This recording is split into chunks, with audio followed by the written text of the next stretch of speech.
Le 29 janvier 1991, l'endroit est la frontière brûlée et sans lune qui sépare le Koweït occupé de l'Arabie saoudite. Le crépuscule vient tout juste de passer, mais l'obscurité est totale. À l'œil nu, le désert semble désert, une vaste étendue de silence et de sable. Mais à travers la lueur verte et granuleuse des lunettes de vision nocturne, le sol du désert semble se mouvoir. À l'intérieur de la tourelle exiguë et étouffante d'un char T-55, un commandant de bataillon irakien agrippe le bord métallique de son écoutille. L'air sent le diesel et la sueur nerveuse. Derrière lui, s'étendant à perte de vue dans l'obscurité koweïtienne, se dresse le point de fer de l'ambition militaire de Saddam Hussein. Ce n'est pas un simple affrontement. C'est l'invasion de Khafji. Depuis des semaines, la campagne aérienne de la coalition frappe leurs lignes d'approvisionnement. Mais ce soir, l'armée irakienne riposte. Le plan, orchestré depuis les bunkers de Bagdad, est audacieux et désespéré. Ils vont envoyer 3 divisions blindées lourdes vers le sud, traverser la frontière saoudienne et s'emparer de la ville côtière de Ras al-Khafji. La logique stratégique est solide, forcer les Américains à mener une guerre terrestre sanglante. Les généraux irakiens croient que le public américain ne peut pas supporter la vue des sacs mortuaires. Ils pensent qu'en forçant une bataille rapprochée de chars, leurs troupes aguerries, vétérans de la guerre de 8 ans contre l'Iran, écraseront les doux et technologiques occidentaux. Le commandant regarde sa montre. C'est le moment. La radio grésille, donnant l'ordre d'avancer. Des centaines de moteurs diesel rugissent simultanément, un tonnerre mécanique qui fait vibrer le sol. La 3e division blindée et la 5e division mécanisée commencent à se mettre en mouvement. Les chenilles crissent sur le sable dur, soulevant des nuages de poussière qui obstruent les étoiles. Ils se dirigent vers le sud, en direction des lignes américaines invisibles. Les attentes irakiennes sont claires.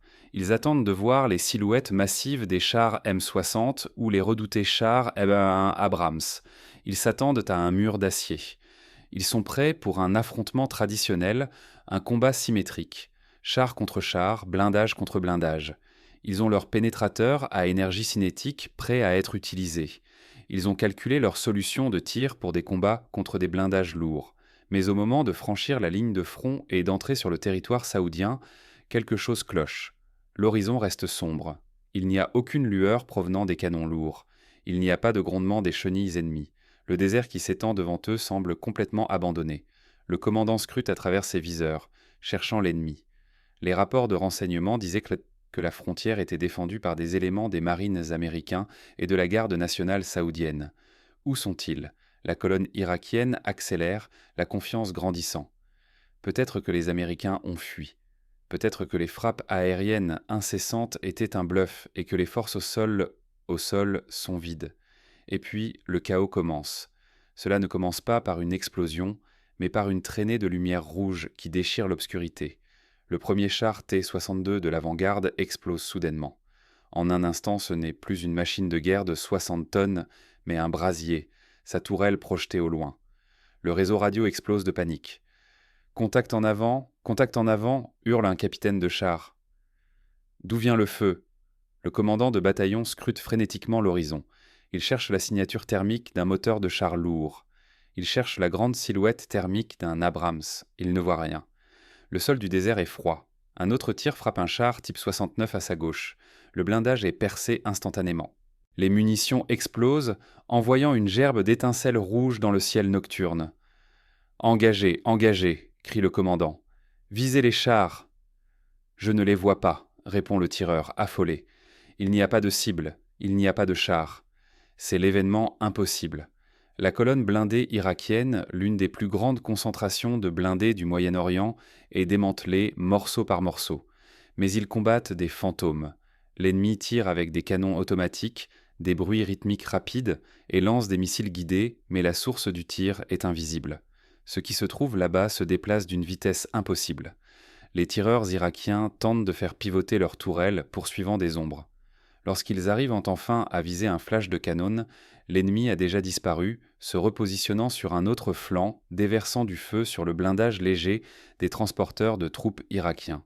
Ce n'est pas le combat qu'ils ont préparé, ce n'est pas la bataille de Koursk ni les duels de chars de la guerre Iran-Irak. C'est quelque chose de totalement nouveau et la confusion dans les rangs irakiens se transforme en terreur. Ils combattent une force fantomatique qui frappe fort, disparaît, puis frappe à nouveau sous un autre angle. Seule l'infanterie pourrait être aussi difficile à repérer.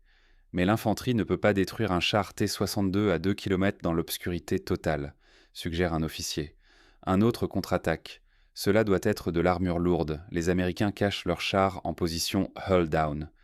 Mais où sont les signatures thermiques ? Exige le général. Nos optiques sont inférieures. Oui, mais nous devrions voir la chaleur d'un moteur à turbine. Nous ne voyons que de petites étincelles qui se déplacent à 60 km/h. La confusion mène à une erreur fatale. Le commandement irakien se convainc qu'ils sont face à une force de reconnaissance légère, peut-être un petit groupe chanceux. Ils croient que la ligne principale américaine a cédé ou s'est repliée. Ils ne réalisent pas que cette force légère tient en réalité la ligne. Ils ordonnent de pousser plus fort. Ignorez les harcèlements, l'ordre descend la ligne. Poussez dans la ville. Prenez Khafji. Une fois dans l'environnement urbain, leurs avantages disparaîtront. À mesure que les blindés irakiens s'enfoncent dans le piège, les rapports deviennent de plus en plus étranges. Les commandants de chars affirment être encerclés, non flanqués. Ils rapportent que des véhicules ennemis traversent leur formation, tirant à bout portant dans leurs moteurs arrière avant de s'échapper rapidement avant que les tourelles n'aient le temps de pivoter. Une transmission paniquée, captée par le renseignement allié, résume parfaitement la perspective irakienne. Ils sont partout, ils sont comme des rats. Nous ne pouvons pas les toucher. Envoyer du soutien aérien. Envoyer de l'artillerie. Mais le soutien aérien irakien n'existe pas. Bloqué par la menace des avions de chasse de la coalition. Et leur artillerie est aveugle, incapable de cibler un ennemi qui ne cesse de bouger. Les forces irakiennes parviennent à entrer dans Khafji, occupant la ville. Pour Saddam Hussein, cela représente une victoire. Il annonce au monde que les infidèles ont été repoussés, que des bottes irakiennes foulent le sol saoudien. Il croit avoir poussé les Américains dans une impasse. Il imagine un siège urbain glorieux, un Stalingrad dans le désert où ses chars agiront comme des pillbox mobiles, impénétrables et mortels. Mais à l'intérieur de la ville, les soldats sur le terrain ne ressentent aucun sentiment de victoire. Ils garent leurs tanks dans les ruelles et sous les arches, tentant de se cacher du ciel. Ils établissent des périmètres défensifs, attendant le contre-attaque américaine. Ils attendent les chars Abrams qui vont s'engouffrer dans la grande avenue, créant un objectif qu'ils pourront réellement combattre. Ils attendent et attendent. Les lourds chars américains ne viennent jamais. À la place, l'obscurité autour de la ville commence à bourdonner à nouveau. Le même étrange sifflement aigu des moteurs diesel, le même bruit rapide des canons de calibre moyen. Le commandant de bataillon irakien à Khafji regarde sa carte tactique. Il voit le symbole de son régiment blindé lourd. Il voit le symbole de l'ennemi, un point d'interrogation. Il ne sait pas qu'il est observé. Il ne sait pas que, des kilomètres plus loin, une silhouette angulaire distincte émerge d'une dune, visible à travers les lunettes thermiques qui transforment la nuit en jour vert. Ce n'est pas un char. C'est quelque chose de plus grand, plus léger et bien plus fragile. Dans la doctrine militaire irakienne, fondée sur les principes soviétiques de masse et d'épaisseur de blindage, ce qui se passe est impensable. Une force sans char lourd ne devrait pas être capable d'arrêter l'avancée d'une division mécanisée. Cela défie la physique de la guerre. Si vous apportez un couteau à un duel, vous mourrez. Si vous amenez un véhicule léger à une bataille de chars, vous êtes détruit. Et pourtant, les carcasses en flammes des T-55 jonchant la route vers Khafji racontent une autre histoire. Les Irakiens saignent à blanc. Ils sont rongés par un ennemi qu'ils ne peuvent pas cerner. La première partie se termine, le mystère est désormais pleinement établi. Les Irakiens ont pris la ville, mais ils sont piégés dans une cage qu'ils ont eux-mêmes créée. Ils croient avoir vaincu l'avant-garde américaine ou que les Américains sont trop lâches pour se battre de près. Ils n'ont aucune idée que le véhicule qui les déchire n'est pas un char de bataille principal, mais une machine qui n'a jamais été conçue pour affronter les chars en tête-à-tête. Ils sont sur le point d'apprendre une leçon sur la mobilité et la létalité qui réécrira les manuels d'histoire militaire. Mais pour l'instant, dans les rues sombres de Khafji, ils ne savent qu'une seule chose. Quelque chose est là-bas, et cela les traque. Le soleil se lève sur la frontière saoudienne le 30 janvier 1991, révélant l'ampleur du carnage. Pour les commandants irakiens scrutant leur périscope, le sol du désert ressemble à un cimetière de fer. Mais le mystère qui les a tourmentés durant la nuit n'a pas disparu avec l'obscurité. Il s'est solidifié en une terrifiante énigme tactique. À la lumière froide du jour, les équipages de chars irakiens peuvent enfin voir les traces laissées par leurs attaquants. C'est le premier indice qu'il y a quelque chose de fondamentalement erroné.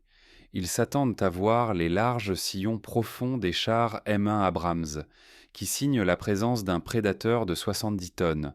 Mais à la place, le sable est traversé de traces de pneus, des traces fines de pneus en caoutchouc. L'ironie se répand dans le réseau de communication irakien. Ils ne combattent pas des blindés lourds, ils sont face à des véhicules à roues. Dans la hiérarchie rigide du matériel militaire, cela devrait être un massacre. Un véhicule à roues est une tombe. Il a un blindage négligeable, à peine suffisant pour arrêter une balle de mitrailleuse, sans parler d'un obus explosif de 100 mm. Par toute logique conventionnelle, les divisions blindées irakiennes devraient simplement les écraser. Et pourtant, les carcasses fumantes des T-62 et des BMP-1 jonchant l'horizon suggèrent le contraire. Les caisses sont en train de gagner.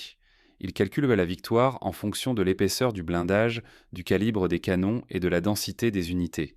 D'après leurs calculs, le secteur défendant l'approche de KFG est faible.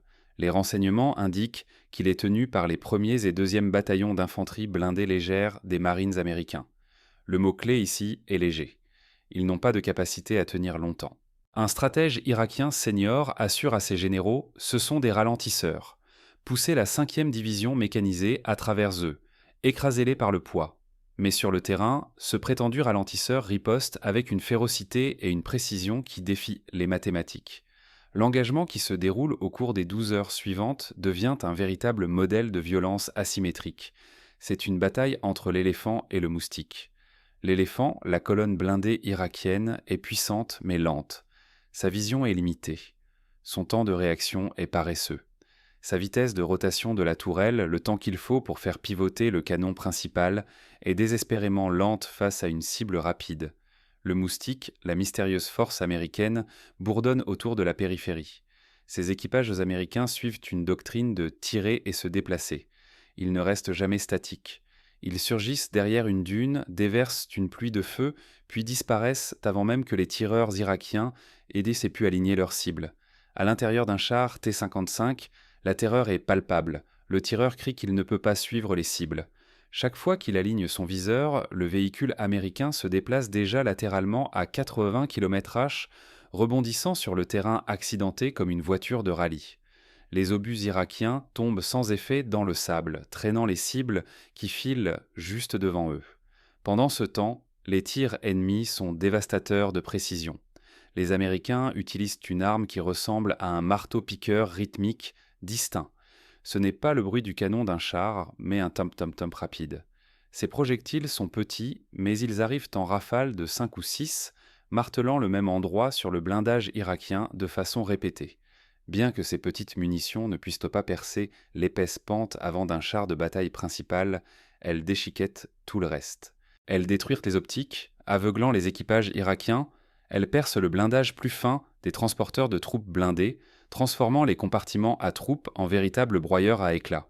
Elles font exploser les réservoirs de carburant externes fixés à l'arrière des chars. Et puis, il y a le tueur silencieux. Mélangé avec les tirs rapides de canon, il y a une autre menace.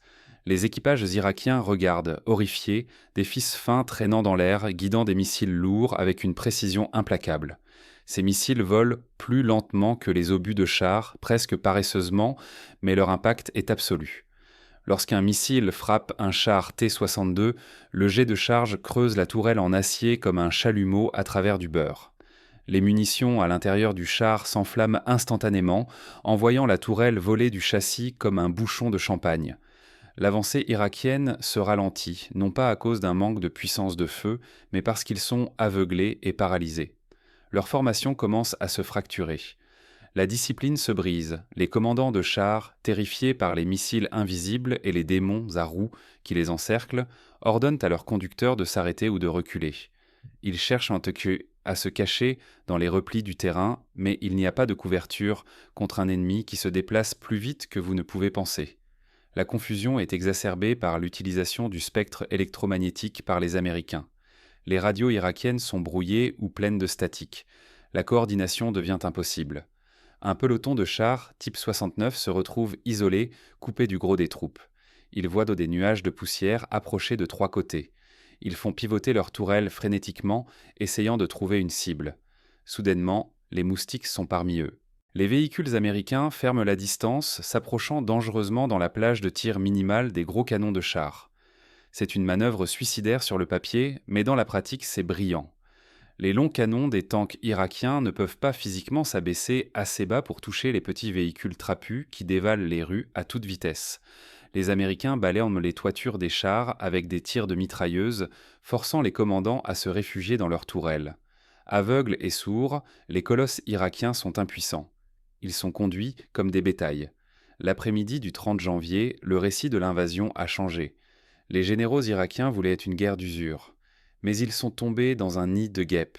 Ils ont capturé Khafji, oui, mais le coût pour y parvenir a été exorbitant, et les lignes d'approvisionnement qui alimentent la ville traversent désormais un véritable parcours de la mort. La direction irakienne est contrainte de faire une pause et de réévaluer. Ils ne comprennent pas pourquoi les lignes américaines n'ont pas encore cédé. Où est leur armure lourde ? Demandent-ils. Pourquoi n'ont-ils pas engagé les tanks M1 ? Ils soupçonnent un piège. Ils croient que les véhicules légers sont un appât destiné à attirer la force principale irakienne hors de position pour que le véritable coup de force puisse frapper. Ils ne réalisent pas que l'appât est le marteau. Lorsque le soleil se couche sur le deuxième jour, le mystère se renforce. Les Irakiens et Khafji, creusant leur position, transformant la ville en une forteresse, se préparant à la contre-attaque inévitable. Ils positionnent leurs chars dans les ruelles, créant des zones de tir. Ils installent des équipes de RPG sur les toits. Ils sont prêts à se battre contre les chars lourds américains qu'ils savent devoir arriver. Mais dans le désert, les Marines américains font quelque chose d'inattendu. Ils ne restent pas là à attendre l'arrivée des tanks Abrams pour les sauver. Ils se réarment, ils se ravitaillent et ils tournent leurs véhicules légers à roues vers la ville. Le décor est prêt pour une confrontation qui défie toute logique militaire. Une force de scouts se prépare à attaquer une ville tenue par une division mécanisée. Pour les défenseurs irakiens, scrutant l'obscurité qui s'installe, le silence est pire que le bruit. Ils savent que les moustiques sont là, observant, attendant, et ils savent que l'épaisseur du blindage ne signifie rien si vous ne pouvez pas toucher ce qui vous tue. La nuit tombe de nouveau sur la ville de Khafji. Nous sommes le 31 janvier. La situation à l'intérieur de la ville est devenue un cauchemar claustrophobique. Mais pour les occupants irakiens, il existe un étrange sentiment de confiance mal placé. Ils ont pris la ville. Ils ont établi des périmètres défensifs. Leurs chars T-55 et T-62 sont garés dans les intersections étroites, leurs canons couvrant les longues avenues. Les unités d'infanterie occupent les toits des bâtiments en béton à faible hauteur, armés de lance-roquettes RPG-7. D'un point de vue militaire conventionnel, la position irakienne semble redoutable. La guerre urbaine est le grand égalisateur. Dans le dédale tordu d'une ville, les avantages technologiques d'un ennemi supérieur sont censés être annulés. Les viseurs longue portée sont inutiles dans une bataille de rue. La manœuvre rapide est impossible dans des ruelles congestionnées. Ici, c'est un combat de couteau dans une cabine téléphonique. Les commandants irakiens croient que si les Américains viennent à leur rencontre maintenant, ils devront saigner pour chaque bloc. Mais le silence de la nuit est sur le point d'être brisé par un bruit qui hantera les survivants pour le reste de leur vie. Ce n'est ni le rugissement d'un moteur de jet, ni le grondement d'un char. C'est un bourdonnement bas et persistant, comme celui d'un générateur lourd dans le ciel. Bien au-dessus de la couche nuageuse, invisible à l'œil nu et indétectable par le feu anti-aérien irakien, l'ange de la mort, l'AC-130 Spectre, plane dans l'ombre. Le retournement de cette bataille ne concerne pas seulement les véhicules au sol. Il s'agit du fil invisible qui les relie au ciel. Les généraux irakiens fonctionnent selon une structure de commandement verticale. Un commandant de char repère une cible, radio son capitaine, qui radio le bataillon, qui demande de l'artillerie. Le processus est lent, rigide et bureaucratique. Les Américains, cependant, jouent un tout autre jeu. Les moustiques, ces véhicules légers à roues qui bourdonnent autour des périphéries de la ville, ne sont pas juste des tireurs. Ils sont des nœuds dans un réseau numérique. Chaque commandant de véhicule est un observateur avancé potentiel. Et à l'intérieur de la ville, coincés sur les toits des bâtiments même que les Irakiens cherchent à attaquer, se trouvent de petites équipes de reconnaissance des Marines américains. Ces Marines de reconnaissance sont les yeux de la tempête. Ils se cachent à la vue de tous, chuchotant dans des radios cryptées, scrutant les chars irakiens stationnés juste en dessous d'eux.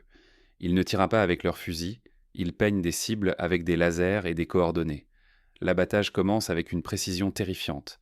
Dans une rue principale, près de la tour de l'horloge, un peloton d'infanterie mécanisée irakienne repose près de leur véhicule BMP-1. Ils se sentent en sécurité. Soudain, l'air autour d'eux semble vibrer. Il n'y a pas le sifflement des obus entrants, seulement une explosion violente d'acier et de terre. Un obus de 105 mm tiré par l'AC-130 en orbite, des kilomètres plus haut, frappe directement le véhicule de tête. L'explosion est d'une précision chirurgicale. Le véhicule disparaît tout simplement. La panique s'installe. « Mortier, on est sous le feu de mortier !» hurle un officier. Il se disperse, courant vers un bâtiment proche pour se protéger, mais l'ennemi dans le ciel peut voir à travers les murs. Le Spectre change d'armement pour son canon de 40 mm, tom. Les projectiles perforent le toit en béton de leur cachette comme s'il s'agissait de carton. Les soldats irakiens réalisent avec horreur qu'il n'y a pas de couverture. Ils sont observés par des optiques thermiques qui détectent la chaleur de leur corps à travers l'air frais de la nuit. La vue divine du champ de bataille permet aux Américains de démanteler la défense irakienne une unité à la fois, sans jamais exposer un seul soldat à un tir direct. Au sol, les moustiques changent de tactique. Les véhicules blindés légers ne se contentent non plus de harceler. Ils franchissent les lignes. Les défenseurs irakiens au point de contrôle sud entendent l'approche des moteurs diesel. Ils préparent leurs RPG, s'attendant à une avancée lente et prudente. Mais au lieu de cela, les véhicules américains surgissent des ténèbres à grande vitesse, fonçant droit dans la ville. C'est l'exaltation du combat. Un raid mécanisé à grande vitesse dans un centre urbain occupé. Les véhicules LAV-25 opèrent en meute. Ils dérivent autour des coins de rue, leurs tourelles stabilisées, leurs canons rotatifs en action. L'équipage d'un char T-55 aperçoit une paire de laves qui dévalent une rue parallèle. Le commandant du char ordonne à son tireur de pivoter. La tourelle hydraulique massive gronde en tournant. C'est trop lent. Les laves ont déjà disparu, s'engouffrant dans une ruelle, mais ils ne fuitent pas. Ils ont contourné. Quelques instants plus tard, le char T-55 est secoué par une explosion violente venant de l'arrière. Un lave a contourné le bloc, est apparu derrière le char et a tiré un missile filoguidé tôt dans le bloc moteur. L'équipage irakien saute hors du véhicule, toussant dans la fumée noire, seulement pour être abattu par les mitrailleuses coaxiales du véhicule américain en retraite. La confusion parmi les rangs irakiens est totale. Ils combattent un ennemi qui refuse de rester immobile. Chaque fois qu'ils tentent de fixer les Américains sont ailleurs. C'est un ballet de violence chaotique en 3 dimensions. Les Irakiens scrutent les fenêtres, à la recherche d'infanterie tandis que la mort tombe du ciel. Ils regardent chaud dans la rue à la recherche de chars. Alors que la mort file à toute vitesse dans les ruelles, l'impact psychologique est dévastateur.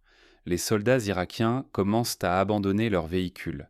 Ils réalisent que rester à l'intérieur d'un char est une sentence de mort. Le lourd blindage, qui devait être leur plus grande force, est devenu un aimant pour les missiles invisibles. Au centre de la ville, le drame atteint son apogée. La police secrète irakienne et les forces spéciales se rapprochent des équipes de reconnaissance des marines, piégées sur les toits. Ils savent que les Américains sont là-haut.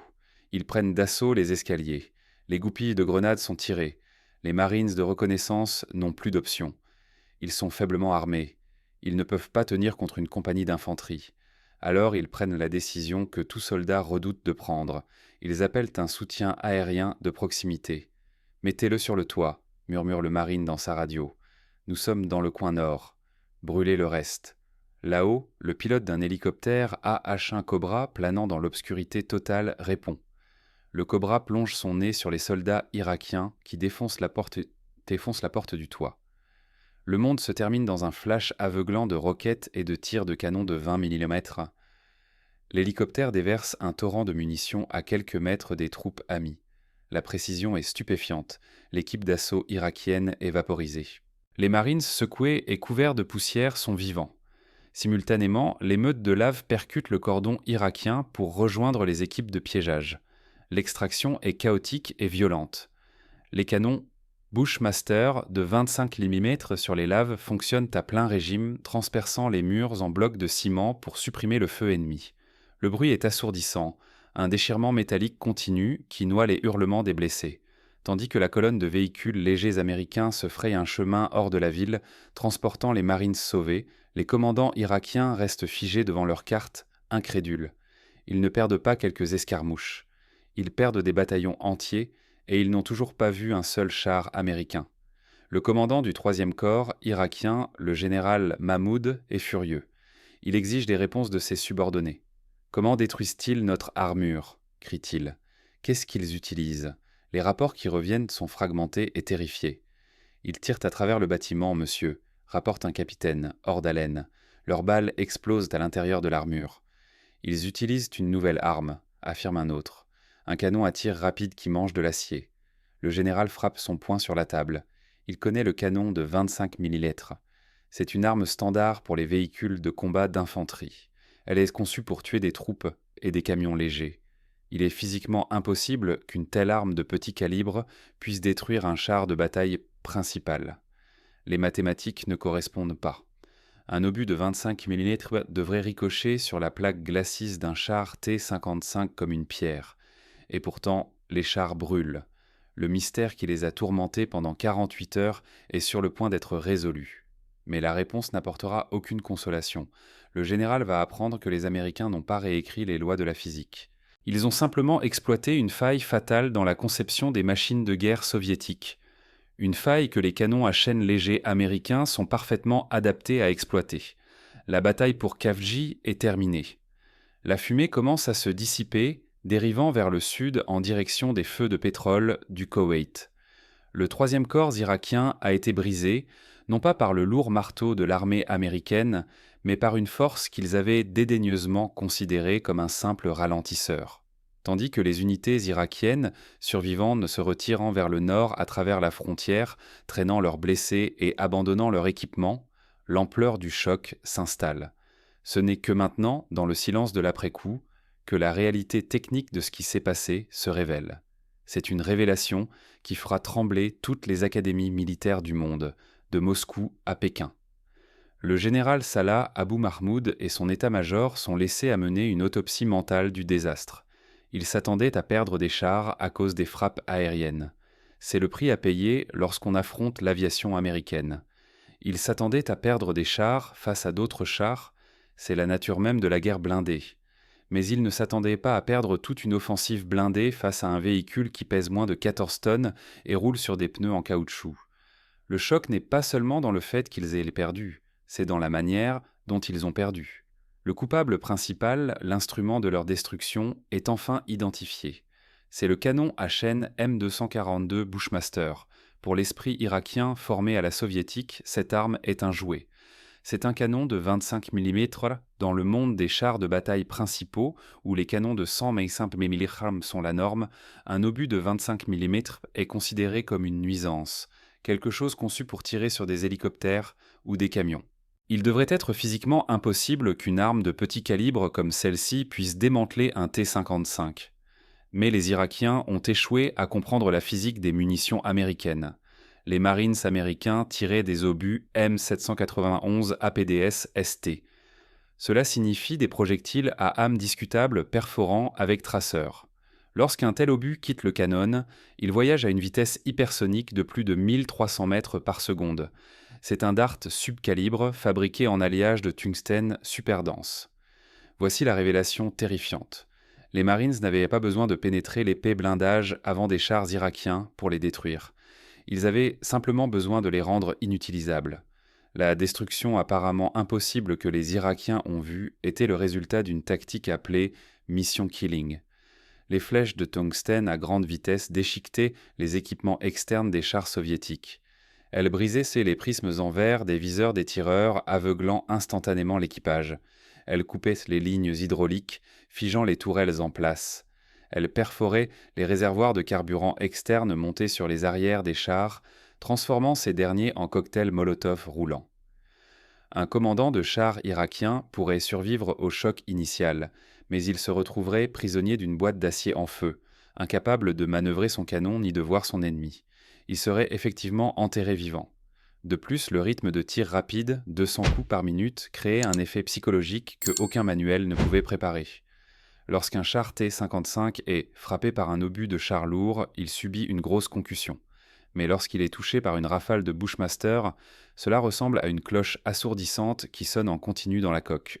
La violence brute des impacts frappant contre l'armure d'acier causait des éclats métalliques qui se détachaient du mur intérieur et ricochaient autour du compartiment de l'équipage comme des éclats d'obus. Les équipages ont évacué, non pas parce que leur char avait été détruit, mais parce que l'environnement à l'intérieur était devenu invivable. Cependant, le canon de 25 mm n'était que la moitié de l'équation. La deuxième partie de la révélation réside dans le système d'armement que les Irakiens prenaient pour un véhicule standard. Les équipages de chars irakiens rapportaient avoir vu des centaines de ces véhicules moustiques. Ils pensaient tous qu'ils étaient identiques. Ils se trompaient.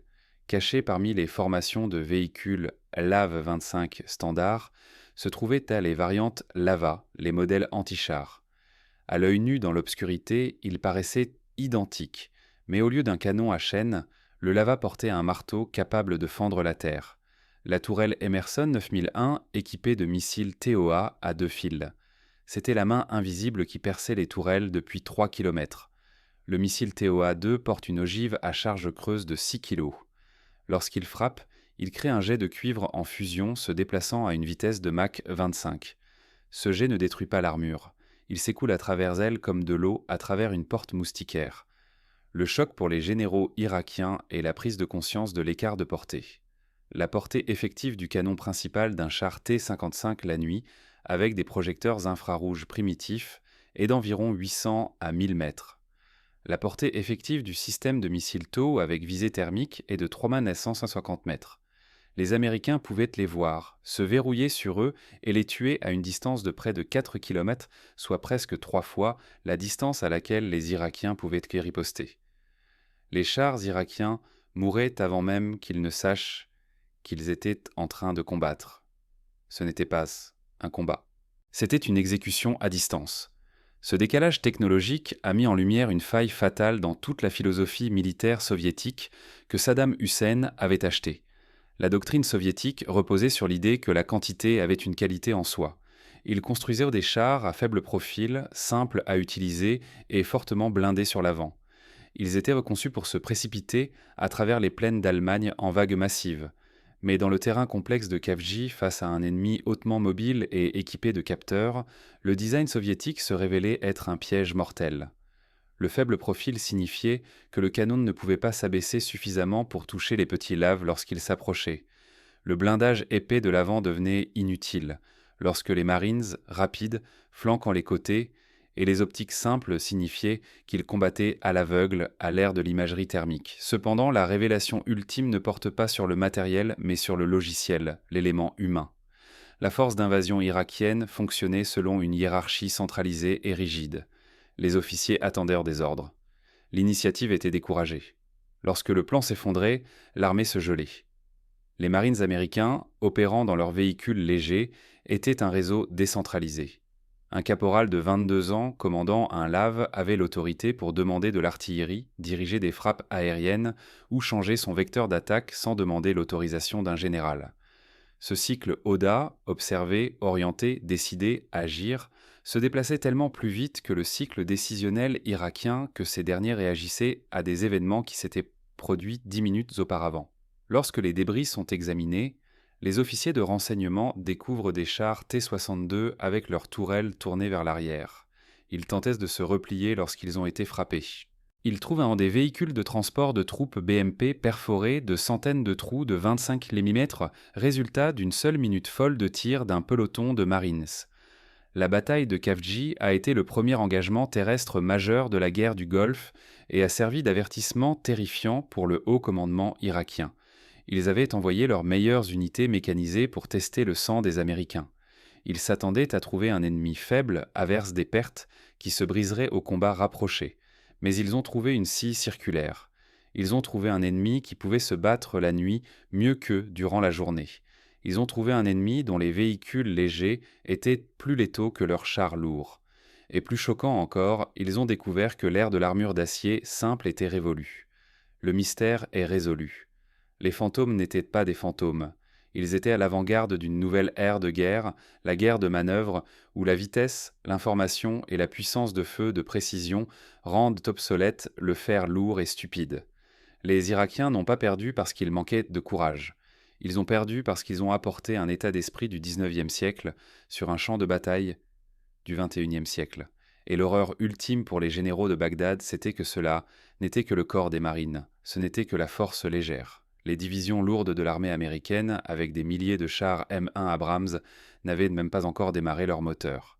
Si les moustiques pouvaient faire cela à la garde républicaine, qu'est-ce que l'éléphant ferait ?